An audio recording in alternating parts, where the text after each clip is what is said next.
Facebook friends, Marianne here. I want to reach out to you because I know right now so many of us are going absolutely bonkers. We have things coming from us from every single direction. We feel like we're being surrounded 360 degrees by tons of information. And it's all like, they're taking this right away. We're deporting these people. You can no longer do this. The Democrat representatives aren't allowed in the EPA building. We're covering up the photos of minorities and women in the CIA who died in the line of duty. We're removing women from the armed forces. We're getting rid of public education. I mean, we're seeing it from every direction. And like you, I have been depressed about this. I have been crying about this. I have been cussing about this. I have been praying about this. And I know, just like me, many of you are absolutely going nuts. So I wanted to talk to you about what's going on. As many of you know, one of my degrees is in organizational psychology. And one of the things that you learn when you study organizational psychology, I always joke, psychology is it's all your fault. And sociology, it's everybody else's fault.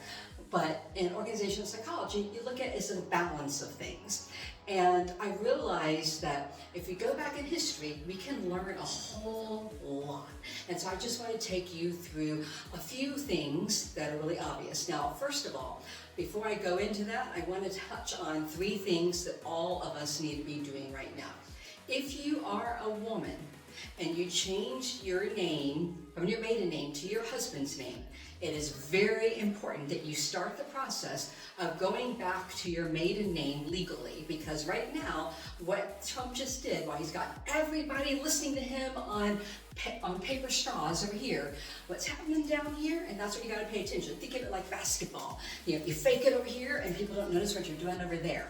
And all day today, it's paper straw, paper straw, paper straw. Look over here, look over here. And the reality is what's been sliding underneath the radar over here is the fact that they changed a little something, which is actually a big something, about how we are legally going to be allowed to vote. And if your birth certificate name is not the same as your current legal name, then you will be denied the right to vote. So that means that if you change your name legally to your husband's name, guess what? You can't vote.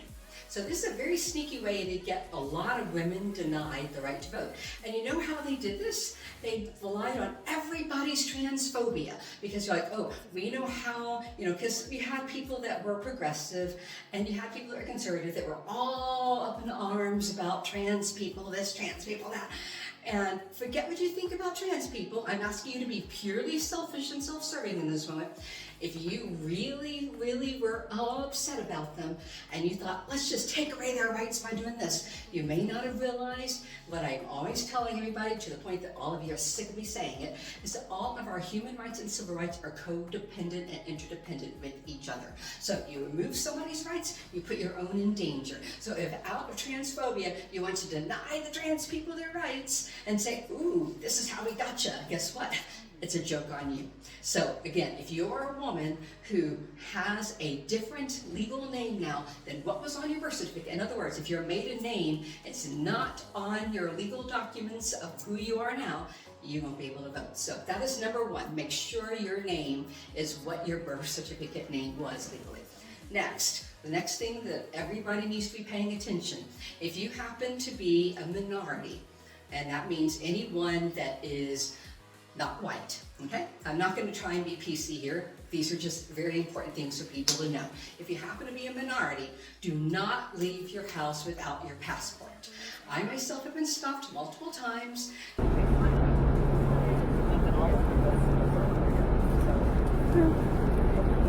Try not to take it personally that he's only asking those that kind of look like me. Don't take it special. And they say papers, please. If you do not have your papers to prove that you're a United States citizen, and let me be very clear, your driver's license does not prove you're a citizen. You can have a driver's license without being a citizen. That is, there are people in our country that are here, on, for work visas, and guess what? They get a driver's license. So your driver's license is not proof of citizenship.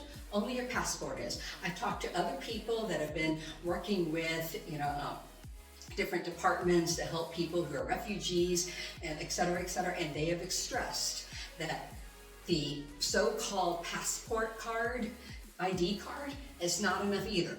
Also, if you're a Native American and you have a tribal ID, ICE isn't taking that either. So let me say that again. Your passport card and your tribal ID card and your driver's license do not count as proof of citizenship. Only your passport does. So if you're a minority, that means if you are Asian, if you are Polynesian, if you are Black, if you are brown, if you're Native American, that is imperative that you do not leave your house without your passport. So please, please, please pay attention to this right now. Now, going on to the third most important thing that all of us need to be doing right now, and that is more than ever, we need to not be allowing ourselves to be overwhelmed. Because when you start hearing this attack me here, that attack me there, what it is separating people, divide and conquer, but not the usual way. Because all the scientists are being afraid that they're, being denied access to stuff that they were working on. Maybe they've spent 15, 20, 30 years doing research and they're at the critical moment of an experiment and all the money is gone, and if they don't make this one thing happen, they're going to lose 20, 30 years behind it. That's their focus. You have people that just got their rights, LGBT people, and their rights to be a married couple is currently being battled out right now. They're looking at a Roe versus Wade thing that was overturned because of some 1800s law, and they think that they can cite that to make the argument to overturn gay marriage. And you have interracial couples like Joshua and me that are nervously watching this because you have Alito and others that said that the danger of all this, well, some said, yay, this is an opportunity. Some said that, oh, it's a danger.